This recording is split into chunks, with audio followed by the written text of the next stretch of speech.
یا الہی بخش دے سید کو روز حشر تو۔ ان کے اعلیٰ حضرت نے غزوہ بدر اور احد کے کانٹیکسٹ میں جو صحابہ کرام شروع میں ریلیکٹنٹ تھے ان کے لیے لفظ ترجمے میں استعمال کیا ہے، تم نے نامردی دکھائی، تم نے نامردی دکھائی۔ نامرد کسے کہا جاتا ہے؟ ٹرانسجینڈر کو تو یہ کہیں گے نہیں، اعلیٰ حضرت کا کہنے کا مطلب یہ نہیں تھا کہ وہ ٹرانسجینڈر تھے، کہنے کا مطلب تھا کم ہمتی۔ تو اگر اعلیٰ حضرت جو عاشقوں کا امام بنا ہوا ہے، خود سے انہوں نے بنایا ہوا ہے، وہ یہ کہے کہ نامرد صحابہ کو، تو یہ کیا کہیں گے؟ ٹائم قیامت تک ہے بریلویوں کو مرے زندہ جواب دیں اس بات کا۔ میں پہل یہ سمجھا تھا ذاتی مسئلہ ہے،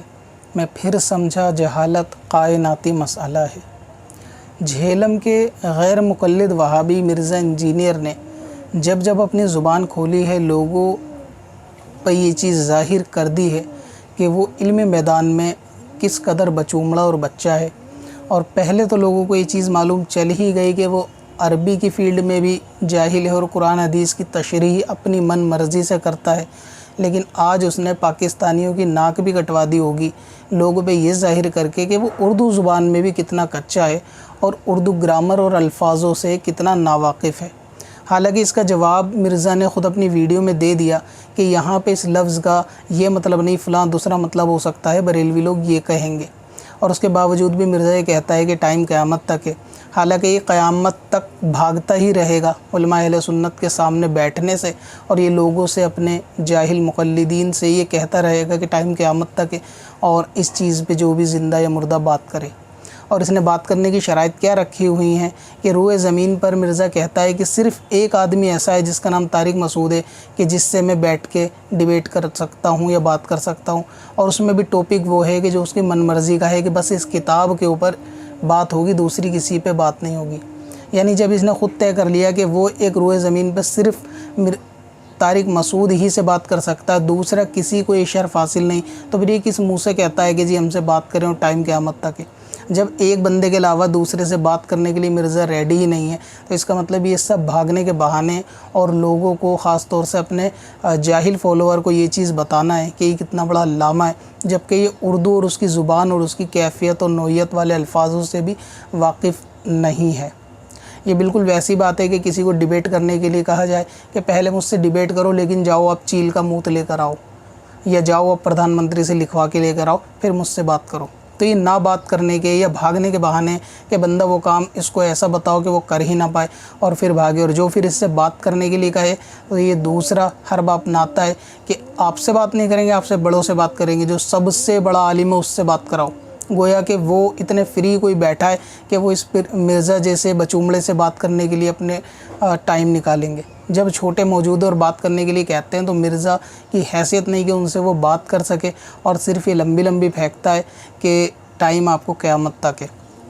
اس کا جواب کیونکہ ایک الفاظ کے اندر دیا جا سکتا ہے، لیکن میں چاہتا ہوں کہ سبسکرائبر جو میرے ہیں وہ اس کی تھوڑی ڈیپ نالج لے لیں، تاکہ ان کو یہ چیز معلوم چلے کہ آنے والے وقت میں اگر کوئی اور بندہ بھی اس طریقے کے بچکانہ اعتراض کرتا ہے تو ان کو اس کے بارے میں معلوم ہو۔ اس لیے ہم اس گفتگو کو تھوڑا طویل کریں گے تاکہ آپ لوگوں کو کچھ مثالوں کے ذریعے اور زبان کی کیفیت سے آگاہ کرایا جا سکے کہ کسی بھی لینگویج کے اندر کوئی بھی الفاظ اپنے سینٹنس کے حساب سے کیسا معنی رکھتا ہے، اور آپ کو یہ پتہ بھی لگایا جا سکے کہ وہابیوں کی سوچ ہمیشہ الفاظوں کے اندر کتنی گندی اور چھوٹی ہوتی ہے، اور ان کا علمی دائرہ کس قدر چھوٹا ہوتا ہے کہ یہ اس سے کنویں کے مینڈک کی طرح اس کے باہر نہ تو سوچ سکتے نہ تو سمجھ سکتے ہیں۔ جیسا کہ اس نے ایک لفظ کے اوپر اعتراض کیا کہ اعلیٰ حضرت نے صحابیوں کے لیے استعمال کیا ہے نامردی، کہ جب اللہ تعالیٰ نے فرمایا قرآن کے اندر کہ تم میں دو گروہ بننے کا ارادہ ہوا اور تم میں نامردی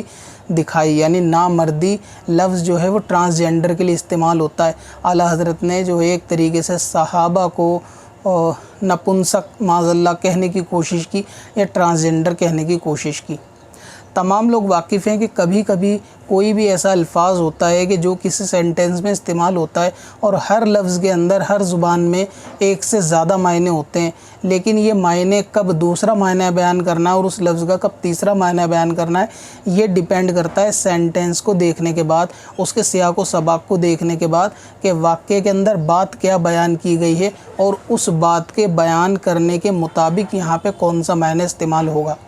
نامردی کے اوپر ہم بعد میں بات کریں گے، اس سے پہلے کچھ ایسے الفاظ ہم اور دیکھیں کہ جو الفاظ ایک ہوتا ہے لیکن اس کو جب ہم سینٹنس میں یوز کرتے ہیں تو وہ اپنے میننگ دوسرے دیتا ہے، اور اس کے لیے سب سے مشہور لفظ آپ ایک جو ہے وہ حرام لفظ لے لیں اور اس کو آپ دیکھیں کہ جب آپ کبھی بھی حرام لفظ استعمال کرتے ہیں، جیسے کسی کو گالی دینے کے لیے جب لفظ حرام استعمال ہوتا ہے تو وہاں وہ لفظ اپنا معنی جو انویلڈ کا دیتا ہے، یعنی یہ چیز جو کہ جس پہ پابندی لگائی گئی ہو یا پھر جس کو کرنے کی ممانعت آئی ہو، اس طریقے کے کام جو شریعت کے اندر حرام ہو یا گالی کے طور پہ کسی کو حرام کا لفظ استعمال کرتے ہیں تو پھر وہاں پر اس لفظ کا معنی جو ہے وہ غلط طریقے سے لیا جاتا ہے۔ لیکن جب یہی لفظ حرام جو استعمال ہوتا ہے جیسے مبارک چیزوں کے لیے، جیسے مسجد الحرام کے لیے یا پھر مہینوں کے نام کے آگے جو لفظ حرام لگتا ہے، تو اس میں جب یہ لفظ استعمال ہوتا ہے تو اس کا مطلب ہوتا ہے عظمت والا اور عزت والا اور بزرگی والا یا بڑھائی والا۔ تو لفظ ایک ہے، لکھنے کا طریقہ بھی ایک ہے، لیکن جب یہ سینٹنس میں لگے گا تو اس کے میننگ جو ہے اپنے سینٹنس کی کیفیت کے حساب سے دے گا کہ آپ جو ہے کسی کو جب حرام کوئی چیز کہتے ہیں کہ نماز میں کھانا پینا حرام ہے اور یہ مسجد الحرام ہے، تو یہ دونوں معنی لفظ ایک ہیں لیکن دونوں کے میننگ بالکل الگ ہیں۔ اب کوئی بے وقوف لفظ حرام کو صرف حرام ہی سمجھتا ہو اور وہ مسجد الحرام کو یہ سمجھے کہ شاید یہ بری مسجد ہے یا یہ مسجد جو ہے اس میں جانا حرام ہے، تو وہ اس کی کم علمی ہے۔ تو ایک لفظ ہے اور اس کے میننگ کئی سارے ہیں اور یہ میننگ سینٹنس کے حساب سے بیان ہوں گے کہ کہاں پر اس لفظ کا کیا مطلب سمجھا جائے گا۔ اور یہ صرف اردو عربی فارسی میں نہیں بلکہ دنیا کی ہر زبان کے اندر، گویا کہ ہندی میں بھی اور انگلش کے اندر بھی یہ چیزیں اپلائی ہوتی ہیں کہ جب کوئی لفظ استعمال ہوتا ہے تو اس کے سینٹنس کے حساب سے اس کے معنی بیان کیے جاتے ہیں۔ اسی طریقے سے ایک لفظ اور ہے جو گورخ دھندا ہے، جس کو بہت مشہور یہ سمجھا جاتا ہے زمانے کے اندر کہ برے کام یا پھر برائی والے کام کرنے والے کے لیے یہ لفظ استعمال ہوتا ہے گورخ دھندا۔ لیکن اس لفظ کا ایک مطلب اور ہوتا ہے جس کا معنی ہوتا ہے کہ پیچیدہ یا پیچیدگی یا پھر الجھا ہوا یا پھر ایسا تالا کہ جس کو کھولا نہ جا سکے، یعنی بے کھلا تالا یا ایسا راز جس کو ظاہر نہ کیا گیا ہو یا ایسا ڈھکا چھپا راز، اس کے لیے بھی لفظ گورخ دھندا استعمال ہوتا ہے۔ اب مثال کے طور پہ اگر اعلیٰ حضرت نے کہیں پہ یہ بیان کیا ہوتا کہ حضرت علی نے درود پاک پڑھا اور ہاتھ کے اندر دم کرا اور دیکھا تو 10 درہم بن گئے، اور حضرت علی کا یہ عمل جو ہے دنیا کے لیے گورخ دھندا ہے۔ اب مرزا جیسا کم علمی بندہ تو یہ سمجھے گا کہ حضرت علی کا یہ علم جو ہے لوگوں کے لیے گورخ دھندا ہے، اس کا مطلب یہ ہے کہ لوگوں کے لیے برا کام ہے، جبکہ یہاں سینٹنس کے حساب سے یہ بات ظاہر ہو رہی ہے کہ گورخ دھندے کا مطلب یہاں پہ کہ یہ وہ راز ہے حضرت علی کا جو لوگوں کے سامنے ظاہر نہ ہو سکا، وہ تالا ہے جس کو کھولا نہیں جا سکا، وہ پیچیدہ ہے، وہ پیچیدگی ہے کہ جو لوگوں کے سامنے اوپن نہیں ہو پائی یا پھر لوگوں کے سامنے ایکسپلین نہیں ہو پائی۔ یعنی لفظ گورخ دھندا اس معنی میں الگ الگ سینٹنس میں الگ الگ کاموں کے لیے استعمال ہوتا ہے، جبکہ اس کا بھی میننگ برا ہے۔ جس طرح نامردی کا میننگ جو ہے لوگوں کے اندر مشہور برا ہے، گورخ دھندے کے لیے بھی جیسے جو برے کام کرتے ہیں یا جسے آپ کہیں کہ غلط کام کرتے ہیں اس کے لیے استعمال ہوتا ہے، لیکن اس کا ایک مطلب جو پیچیدہ ہوتا ہے یا بنا کھلا تالا ہوتا ہے یا کوئی ایسی بات ہوتی ہے کہ جو الجھی ہوئی ہو، اس کے لیے بھی اس لفظ کو استعمال کیا جا سکتا ہے۔ اب آپ دیکھیں کہ جو نامردی والا لفظ ہے وہ نامردی والا لفظ صرف ٹرانسجنڈر کے لیے استعمال ہوتا ہے یا پھر کسی اور مطلب کے لیے استعمال ہوتا ہے۔ تو نامردی والا لفظ کم ہمتی کے لیے، کم حوصلے کے لیے، ڈر کے لیے یا پھر کوئی ایسے کام کے لیے کہ دنیا جس کو ایکسپیکٹ بھی نہ کر سکے، یعنی کم حوصلے ہمت والا کام، تو اس کے لیے بھی نامردی کا لفظ استعمال ہوتا ہے۔ اب رہا یہ صحابہ کو ٹرانسجنڈر کہنا، تو یہ بالکل نانسنس والی بات ہے۔ جب کوئی شخص کسی ایسے بندے کے لیے نامردی کا لفظ استعمال کرے گا کہ جو صاحب اولاد ہو، تو وہاں 100% اس کا مطلب ٹرانسجنڈر نہیں ہو سکتا۔ مثال کے طور پہ اگر کسی نے ایک چھوٹی بچی کے 2 تھپڑ لگائے تو آپ نے سنا ہوگا کہ یار نامردی والے کام کر رہے ہو، آپ بچی کو مار رہے ہو یا بچے کو مار رہے ہو، حالانکہ وہ شخص خود اولاد والا ہوگا تو کیا اس کے لیے ٹرانسجنڈر والا لفظ فٹ ہوگا؟ تو یہاں نامردی کا جو استعمال ہوگا اردو میں، وہ استعمال ہوگا ایک ایسی بزدلی والا کام کہ جو امید نہیں کی جا سکتی کہ آپ چھوٹے بچے کے اوپر ہاتھ اٹھاتے ہو، چھوٹے بچے کو مارتے ہو یا ظلم کرتے ہو۔ اسی طرح ڈر کے لیے بھی نامردی کا استعمال ہوتا ہے کہ وہ جماعت جو ہے دوسرے کے آگے نامردی کا اس نے اظہار کیا۔ تو صحابہ کی جماعت کے لیے جب اعلیٰ حضرت نے نامردی کا لفظ استعمال کیا تو کیا اس کا مطلب ٹرانسجنڈر ہوا کہ سب کو ٹرانسجنڈر بول دیا؟ کیا اعلیٰ حضرت کو معلوم نہیں کہ اس میں تو صحابہ کی اولادیں بھی تھیں؟ تو ظاہر ہے کہ جب صحابہ کی اولادیں بھی ہوتی ہیں تو ان کو ٹرانسجنڈر کہنے کا کوئی سینس ہی نہیں بنتا۔ جس طرح مسجد الحرام کہنے میں لفظ حرام کو انویلڈ کے طور پہ استعمال کرنا یا سمجھنا یا اس کو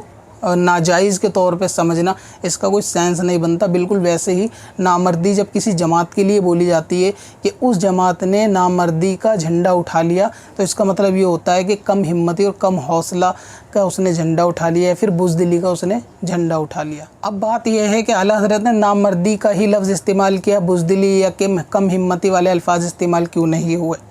تو اس کو سمجھنے کے لیے آپ کو ایک چیز سمجھنی ہوگی کہ زبان جو ہے اپنا آپ کو کچھ عرصے بعد ہمیشہ اور ہر زبان اپ گریڈ کرتی رہتی ہے۔ اردو زبان کے اندر بھی کچھ الفاظ ایسے ہیں جو آج سے تقریباً 100 سال پہلے بولے جاتے تھے اور لکھے جاتے تھے، لیکن آج یا تو ان کے بولنے کا طریقہ بھی بدل گیا یا پھر ان کے لکھنے کا طریقہ بھی بدل گیا۔ تو اعلیٰ حضرت اور مرزا کے زمانے کے اندر 100 سال سے زیادہ کا وقت ہے جس وقت کا وہ ترجمہ ہے، تو اس وقت کی پرانی اردو جس کو ہم عام زبان میں گاڑی اردو کہتے ہیں اور آج کی بولے جانے والی اردو، ان دونوں کے اندر بہت زیادہ الفاظوں کے اندر فرق ہے۔ پہلے کے جو لوگ استعمال کرتے تھے الفاظوں کو اپنے واقعات کے اندر اور سینٹنس کے اندر، آج کے وہ لوگ استعمال نہیں کرتے اس طریقے کے الفاظوں کو، یا آج کل کے جو نئے الفاظوں کو ہم لوگ استعمال کرتے ہیں کسی چیز کے لیے، کسی بات کے لیے، اس میننگ میں پرانے والے لوگ اس کو کبھی بھی استعمال نہیں کیا کرتے تھے۔ تو کسی بھی چیز کو جج کرنے کے لیے اس کا وقت بھی دیکھا جاتا ہے کہ یہ چیز کس وقت پہ لکھی گئی ہے، کیا پہلے کے لوگ اس کو استعمال کرتے تھے یا نہیں۔ مرزا کو آج یہ لفظ کیونکہ پاکستان کے اندر ٹرانسجنڈر کا معاملہ زیادہ اٹھ رہا ہے، تو یہ کیونکہ بچومڑا آج کی پیداوار ہے، تو اس کو لگتا ہے ٹرانسجنڈر یا نامردی والا لفظ صرف اسی لیے استعمال ہو رہا ہے کیونکہ یہ آج کے معاشرے کو دیکھ کر نامردی کو ٹرانسجنڈر سے جج کر رہا ہے۔ حالانکہ 100-150 سال پہلے یہ نامردی والا لفظ شاعری کے اندر، الفاظوں کے اندر، واقعات کے اندر کم ہمتی اور حوصلہ نہ دکھانے کے لیے، حوصلے پست ہو جانے کے لیے کثرت سے استعمال ہوتا تھا۔ اب کیونکہ زبانوں کے اندر 100 سال سے زیادہ کا فاصلہ ہے، تو 100 سال کے اندر بہت سی چیزیں اپ گریڈ ہوئی ہیں، جس کی میں چند مثالیں آپ کو الفاظوں کے ساتھ دیتا ہوں، جس میں آپ کو معلوم چلے گا کہ زبان جب اپنے آپ کو اپ گریڈ کرتی ہے تو نئے آنے والے چوزے اور بچومڑے پرانے والوں کے الفاظوں سے واقف بھی نہیں ہوتے۔ پہلے کتابوں کے اندر ایک لفظ لکھا جاتا تھا تاگا، جس کو آج بدل کر دھاگا کر دیا گیا۔ ٹھیک ویسے ہی سفید ایک لفظ ہوتا تھا جو کہ وائٹ کے لیے استعمال ہوتا تھا، پرانے والے اس کو کثرت سے لکھتے اور بولتے تھے کہ کپڑا سفید ہے یا پھر شرٹ جو ہے وہ سفید ہے، اور آج سفید کو سفید کر دیا گیا۔ اسی طرح تاگے کو بدل کے دھاگا کر دیا گیا، اور جو پتہ ہوتا ہے ایڈریس، پہلے وہ چھوٹی ہا کے ساتھ آخر میں لکھا جاتا تھا پتہ، لیکن آج اس کو الف کے ساتھ کر کے پتہ کر دیا گیا۔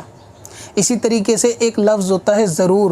جو کہ آج ریپلیس ہوا ہے ضروری کے لیے۔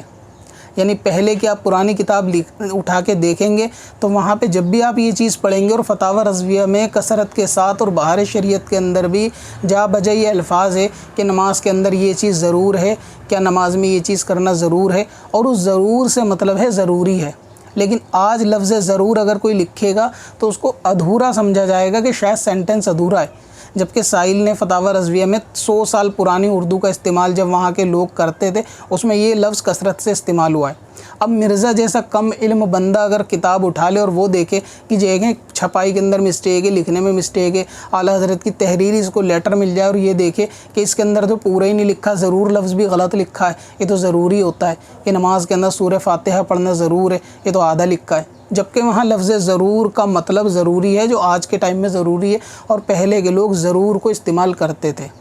تو کیونکہ 100 سال کا وقفہ ہے وہ اردو اب بہت زیادہ چینج ہونے کے بعد ہم تک آسان آسان لفظوں میں پہنچی ہے، اور پہلے کے شاعری کے الفاظ ہی آپ کو پرانے شاعروں کے مل جائیں گے کہ وہ الفاظ نہ تو آج استعمال ہوتے نہ بولے جاتے، جس سے پتہ چلتا ہے کہ ایک لفظ کئی میننگ بھی دیتا ہے، اور ایک لفظ جو آج ہم کسی اور سینس میں لیتے ہیں دوسرے بندے اس کو کسی اور سینس میں آج سے 100 سال پہلے لیا کرتے تھے، جس کی میں نے چند اردو کے لفظوں کی مثال بھی آپ کو دی ہے۔ تو اسی طرح لفظ ضرور اور ضروری بھی ایک ہی سینس میں استعمال ہوتا ہے، جو کہ آج اپ گریڈ ہونے کے بعد آپ لوگوں کے سامنے آیا ہے۔ آپ اگر دوسری زبان کو بھی دیکھیں گے، مثال کے طور پہ انگلش کو لے لیں، تو آج سے تقریباً 10-12 سال پہلے انگلش کی ڈکشنری کے اندر کچھ ایسے الفاظ تھے ہی نہیں جو آج آپ کو سننے دیکھنے کے لیے ملتے ہیں۔ مثال کے طور پہ سیلفی جیسا الفاظ جو کہ آج آپ سنتے ہو پہلے وہ نہیں تھا، کلک بٹ جیسا الفاظ ڈکشنری کے اندر بعد میں ایڈ ہوا، ولاگنگ جیسا الفاظ ڈکشنری کے اندر بعد میں ایڈ ہوا، بٹ کوئن جیسا لفظ ڈکشنری کے اندر بعد میں ایڈ ہوا۔ تو یہ وہ الفاظ ہیں جو 100 سال پہلے کے لوگ ان الفاظوں سے واقف بھی نہیں تھے، بلکہ 20 سال پہلے کے لوگ بھی ان الفاظوں سے واقف نہیں تھے۔ بعد میں اس کو چینج کر کے جیسی لینگویج اپ گریڈ ہوئی تو ان لفظوں کا استعمال ہوا، استعمال کے ساتھ ان کی ڈیفینیشن کو ڈکشنری کے اندر ایڈ کر دیا گیا۔ اور ایسے بہت سارے الفاظ ہیں کہ جن کے میننگ آگے چل کے چینج ہوئے، تو ان کی جو پرائمری میننگ ہوتی تھی جس کا استعمال لوگوں نے بند کر دیا، اس کو اٹھا کے میننگ کے اعتبار سے پیچھے کرتے ہیں، اور باقی جو بندے جس میننگ کو زیادہ استعمال کرتے ہیں اس کو اٹھا کے چینج کر کے اس طرح ڈکشنری اور لینگویج جو ہے اپنا آپ کو اپ گریڈ کرتی رہتی ہے۔ اسی طرح انگلش کے اندر ایک لفظ ہے سیٹ، جس کی تقریباً 450 کے قریب یہ میننگ جو ہے پروڈیوس کرتا ہے، جو لفظ سیٹ ورب ہے۔ یعنی یہ انگلش کے اندر ایک واحد ایسا لفظ ہے جو سب سے زیادہ میننگ اپنے سینٹینس کے اندر لوگوں کو دیتا ہے۔ اب اس کی میننگ بنے گی کیا کیا سیٹ ہونے کی، یہ ڈیپینڈ کرتا ہے کہ بندے نے کس اعتبار سے اس سینٹینس میں اس کو استعمال کیا ہے۔ جیسے سن سیٹ ہونا، یا آپس میں کوئی سیٹنگ ہوتی ہے وہ سیٹ ہونا، یا چیزوں کا سیٹ ہونا، یا ٹیبل کا دیوار سے سیٹ کر دینا، الارم کا سیٹ کر دینا۔ تو یہ سب سیٹ والی الفاظ استعمال ہوں گے لفظ کے حساب سے کہ جہاں سینٹینس ہوگا یہ اپنی میننگ وہاں پر دے گا، نہ کہ کوئی سیٹ لفظ کا ایک ہی مطلب ہے۔ تو یہ وہ لفظ ہے کہ جو سب سے زیادہ استعمال ہوتا ہے۔ اسی طرح اگر آپ اردو کے اندر محاوروں کی بات کریں تو نامردی والا لفظ جو ہے کئی ایسی میننگ کے اندر استعمال ہوتا ہے جہاں پہ ٹرانسجینڈر کا کوئی سینس بنتا ہی نہیں ہے۔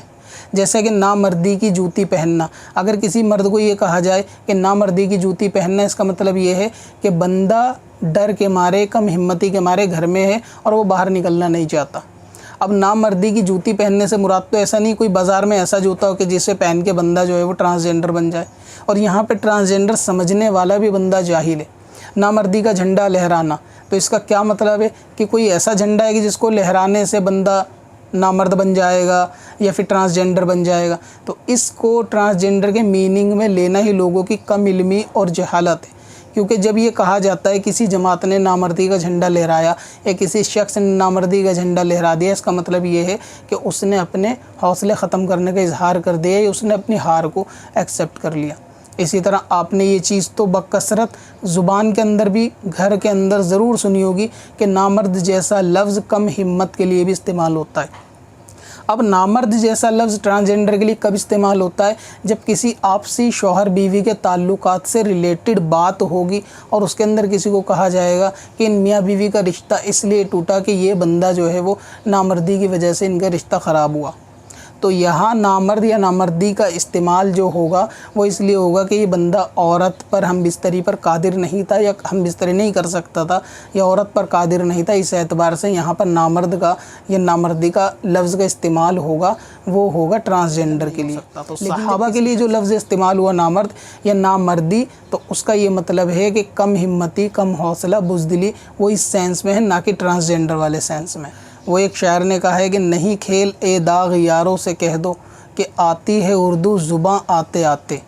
تو مرزا جو ہے اردو گرامر اور ان کے الفاظوں کی پکڑ میں اتنا کچا نکلے گا، اس کی امید نہیں تھی کہ وہ پاکستانی کہ جن کی زبان ہی مادری اردو ہو اور اس کے بعد مرزا نے ایسی حرکت کری۔ تو میں مرزا کو دعوت دینا چاہوں گا کہ یہ اردو زبان تمہیں ہندوستانیوں سے وراثت میں ملی ہے، اور جو چیز تمہیں باپ دادا سے وراثت میں ملتی ہے سیکھنے کے بعد اپنے باپ داداؤں پہ اعتراض نہیں کرتے۔ اعلیٰ حضرت عظیم البرکت جیسی